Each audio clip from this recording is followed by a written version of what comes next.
Hello guys, welcome to my channel. Guys, আপনার হাতে যদি স্মার্টফোন হয়ে থাকে, আপনি যদি স্মার্টফোন ব্যবহার করেন এবং আপনার স্মার্টফোনে যদি আপনি ইমো অ্যাপসটি ইউজ করেন, তাহলে আজকের এই ভিডিওটি আপনার জন্য।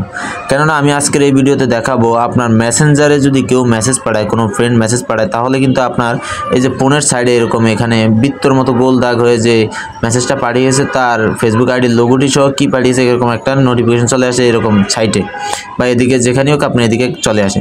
তো আজকের এই ভিডিওতে দেখাবো আপনার ইমোতেও যদি আপনার কোনো ফ্রেন্ড আপনাকে কোনো মেসেজ পাঠায়, তাহলেও কিন্তু ওই মেসেঞ্জার অ্যাপসটির মতো এরকম লোগো আকারে এখানে কিন্তু পাশে শো করবে। তো সেই সেটিংসটি আজকের এই ভিডিওতে দেখিয়ে দেবো, তাই সম্পূর্ণ ভিডিওটি মনে চক্রে দেখতে থাকুন। সর্বপ্রথমে চলে যাবেন ইমো অ্যাপসটির ভিতরে।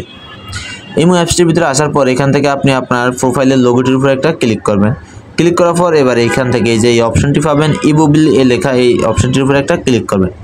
ক্লিক করার পর এই যে এখানে একটু দেখতে পাবেন, এই যে এখানে আপনার ফোনের হোম স্ক্রিনটা, এখানে যদি আপনার ইমোতে কেউ মেসেজ পাঠায় তাহলে এই যে এইরকম নোটিফিকেশন আসবে এবং হ্যালো পাঠিয়েছে বা যে মেসেজটি পাঠায় সেটা এরকম পাশে শো করবে, ঠিক মেসেঞ্জারের মতো।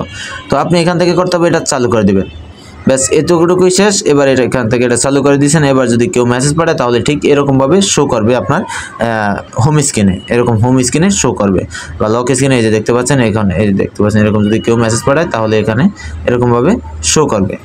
তো গাইস, এই ছিল আজকের ভিডিওটি যদি ভালো লাগে অবশ্যই ভিডিওতে একটি লাইক দিয়ে দিবেন এবং এই ভিডিওটি আপনার বন্ধুদের মাঝে শেয়ার করে দিয়ে তাদেরকেও দেখার মতো সুযোগ করে দিন। দেখা হচ্ছে নতুন কোনো টপিক নিয়ে পরবর্তী ভিডিওতে। ততক্ষণ পর্যন্ত ভালো থাকুন, সুস্থ থাকুন। আল্লাহ হাফেজ।